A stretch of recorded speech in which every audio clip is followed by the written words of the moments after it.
Here we are back again with another review of the classic TV show Around the Twist. This episode asks a question that nobody wanted answered. What if Pete got pregnant? Yes. The show starts off with the kids helping the lighthouse maintenance lady set the table. Now, this lighthouse maintenance lady looks like the maid from the Brady Bunch and the old timer that Voldemort kills at the start of Goblet of Fire were like mashed together. So Sea Captain Alice here is actually explaining to Bronson how babies are made, and she puts it in like the most delicate way that an 8-year-old will be able to wrap their head around. If she has a baby, if someone drops a tadpole in her beer. We hard cut to Pete running from the town bullies. And to make matters worse, he actually really badly needs to take a piss. I'm gonna take a leak! Ah! You're dead, twin! So naturally he runs to the toilet. Now, toilet! Did you guys notice anything?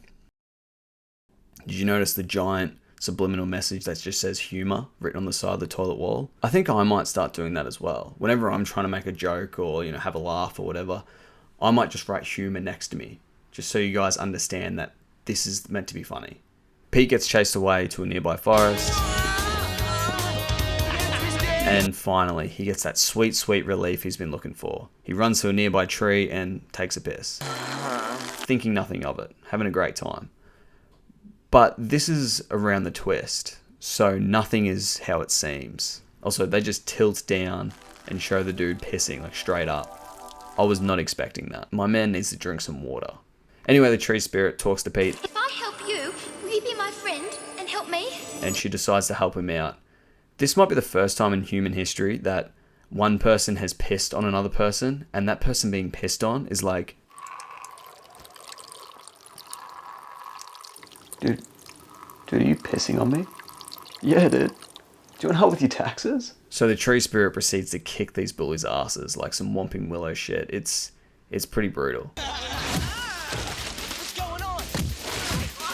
Meanwhile, Pete is just watching and still pissing on this tree. Dude, I timed it. The dude is pissing for 1:40. That doesn't sound right. Hold on.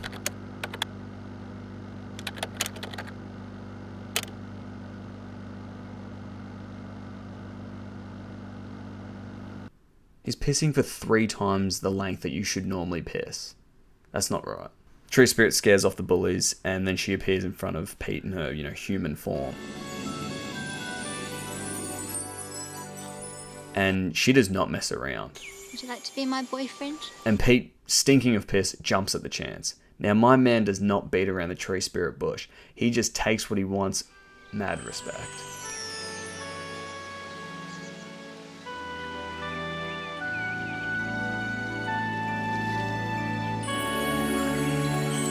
So we cut back to the rest of the family, and Tony's actually made a statue for his new girlfriend, Faye. Ta-da!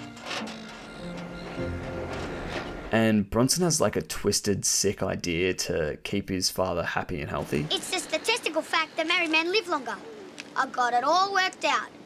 That's why I'm gonna get Faye pregnant. How would you do that? All the normal ways. That's fucked up. I said this last video, but I feel like I have to keep reminding, you guys, that this is a kid show. This is meant for kids. So Pete's now in love with the tree spirit. I'm in love with the tree. I'm in love with the tree. And she appears in his room and tells him that he's pregnant. Don't be silly. Giants can't have babies. That's why you're having it. What? Yep, we're entering Act 2 now, and this is when it gets weird. So apparently in tree spirit lore, if a man wheezes on a tree spirit, the tree spirit then will hold hands with the man, they'll kiss, and the man will become pregnant. Now, I feel like she definitely should have told Pete this before they held hands and conceived a baby. This is like some weird poking a hole in a condom shit. Like, it's not right. So Pete does the right thing and faints. Pete goes down for breakfast and he has to explain to his family that he's pregnant. No, I'm pregnant to Jeannie. I'm having her baby.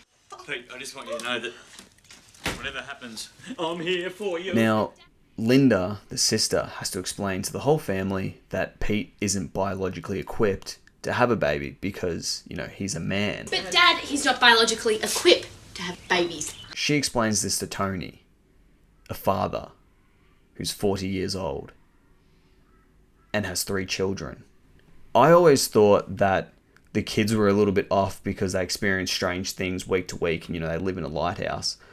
But I've just realized something. They're not strange because they experience strange things week to week. They're strange because their father is an idiot. Now, while this is all going on, the tree spirit explains to Pete that he will be having this baby through his mouth. Just tell them it comes out through your mouth. Through my mouth? Now, Bronson, being the responsible adult he is, asked the question that should have been asked straight away. Are you sure you're pregnant? Yes.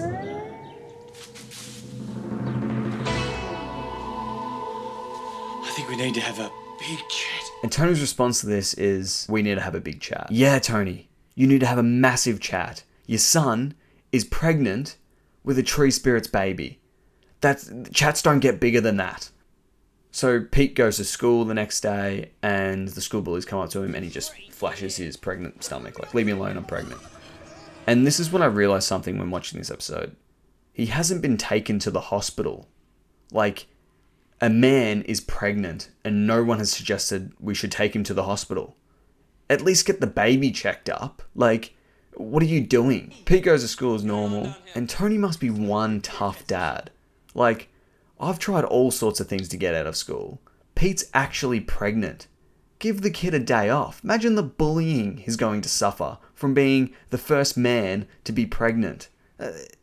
You just give him a break. He's pregnant. So then the burps start to happen, and this means he's in labor. I think the burps are like the tree spirit equivalent of contractions. The bullies actually end up helping out Pete, which is nice of them, but they take him to the school nurse's office, which isn't that nice. Take him to a hospital. The dude needs a doctor. Now Pete's in the middle of labor and the tree spirit finally shows up. And she's like helping him out and she's like, burp, burp, burp, instead of like push, push, push. And this is when I realized they're really milking the pun cow for as many birth puns as they possibly can. But I did like how one of the school bullies has got like a baseball glove on, like he's ready to catch the baby if it just flies out of Pete's mouth. I thought that was pretty funny. And then the miracle happens. The child is born.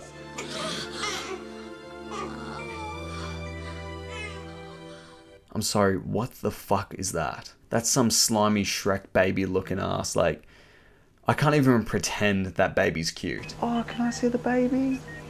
That thing's fucked up. That little dude has a full head of hair and his eyebrows are like really defined. It's just a grown-ass man covered in green goo. And like that little smile he gives up at Linda. Creepy shit. That's nightmare stuff. And I thought it was over. I was happy, Pete's delivered this baby. He did a great job.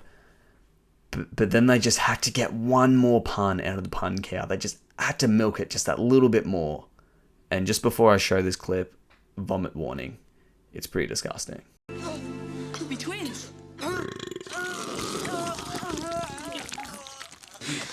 Excuse, just a bit of afterburp. Just a bit of afterburp. That was the joke. Was it worth it? Definitely not. I did not need to see Pete vomit up the Nickelodeon slime. That shit was nasty. The episode ends with the family having a picnic in the forest while the creepy as fuck tree spirits watch over them. I'm grateful for the experience. I think the message of this episode is if you're going to piss on a tree, make sure it's not on a tree spirit that is really manipulating and will force you to have their child. So yeah, that was the big burp. I'm not really sure what episode was weirder, this one or the previous video I did.